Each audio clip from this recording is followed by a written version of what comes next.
मळापासून कधी कोणी जन्म घेत असतं का? एक मूर्ती तयार व्हावी एवढा मळ कोणी अंगावर ठेवतं का? बाप मुलाले ओळखत नाही असं कुठं होईल का?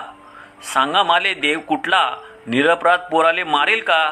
नुकत्याच जन्मल्या बाळाले हत्तीचं डोकं लागेल का? डोकं हातीचं लावूनी तो माणूस म्हणून वागेल का? वैद्य असा होऊन गेला त्याले जगाने नाही पाहिले का?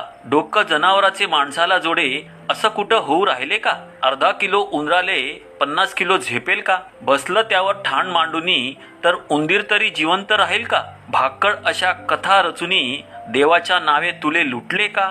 थोतांड सार खरं केलं अन बुद्धीला तुया पटलं का? सांग आते भोळ्या जनतेले का मूर्ख केले असा जवाब तू त्याले मागशील का? अंधभक्तीची काळी पट्टी तूही मेंदूवरून दूर करशील का?